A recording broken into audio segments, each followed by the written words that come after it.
Hi, it's Steve. Today we'd like to show you how to change the direct drive water pump on your washer. It's a really easy job. For this model, all you'll need is a number 2 Phillips screwdriver, a long flat blade screwdriver, and a pair of pliers. Let me show you how we do it. Now to do this repair, we will need to get behind the washer, so you may need to move it far enough forward that you can access the back of the control panel. We'll also need to disconnect the power, so remember to remove the plug. And once we've gotten enough room behind the washer, we're going to remove 2 Phillips screws that are at the base of the control panel housing. With those screws removed, you should be able to push the bottom of the console forward, tilt it up, and then just roll it back. Now that will expose 2 clips that hold the cabinet to the back panel. And using our large flat blade screwdriver, we're going to go into the gap at the front of that clip and just pry on that spring clip to where you remove it. Basically, the screwdriver will fit into there and you just pry there. Do the same for the other side. Unhook it from the back panel. Then next we're going to disconnect the wire harness to the lid switch, lift up on the locking tab, and remove the harness.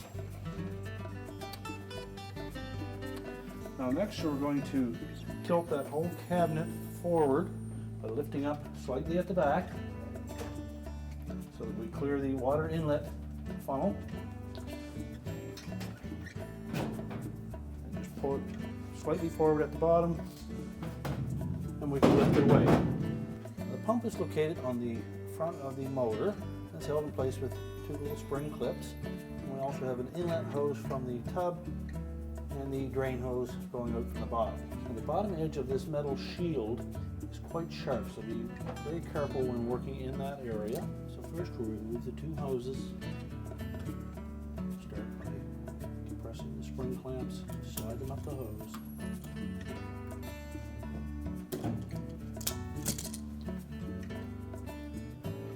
And just work the hose off of the pump. Make sure that we're conscious of the sharp metal edge on the shield.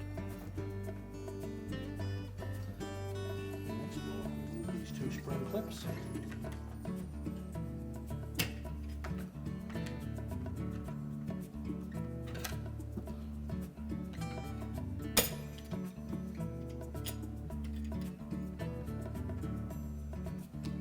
Slide the pump off the motor shaft and discard it. Take the hub of that impeller so it will match the motor shaft. Now with the pump firmly up against the motor, you can then just reach down and reattach the spring clip. You need to re-engage this top one. Put that little T-hook into that slotted opening on the motor.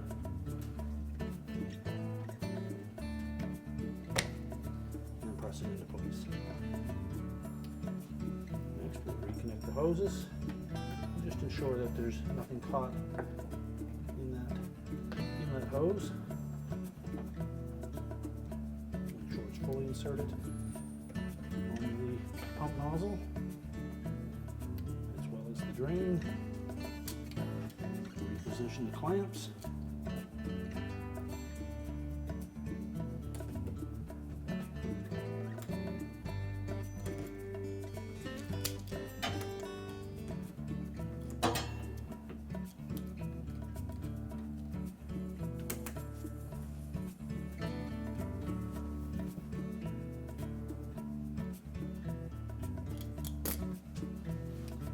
And then we can reinstall the cabinet.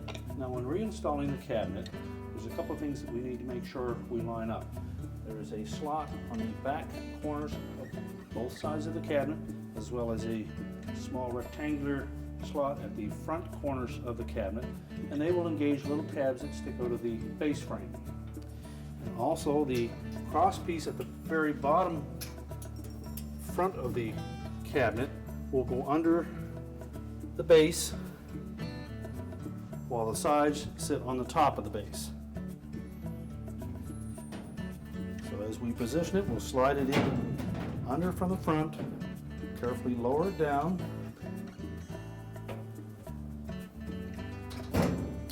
We'll want to make sure that we tuck the water inlet funnel in underneath the cabinet,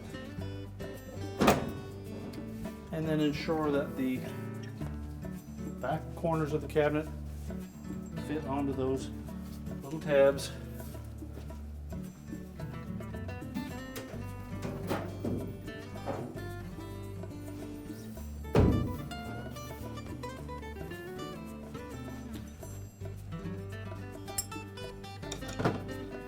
Now once we've done that, we can then reinstall the retaining clamp. So we're going to hook this short hook into the slot on the back panel. Pull it forward to line it up with the opening in the main top, and then just press it into place. If you find it difficult, take your slotted screwdriver and just press down on it. Do the same on the opposite side. Engage the short straight hook on the back panel.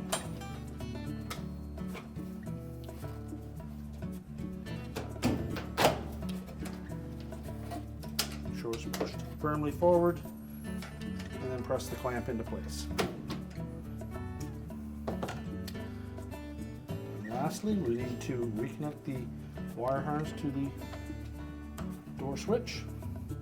As we roll the console down into place, we want to make sure that we engage these hooks on the end caps with the appropriate openings in the main top. So once they're fitted in and flush, just pull it straight back, and then tighten up the 2 Phillips screws on the rear. We're now ready to reconnect the power, push the washer back into position, and our repair is complete.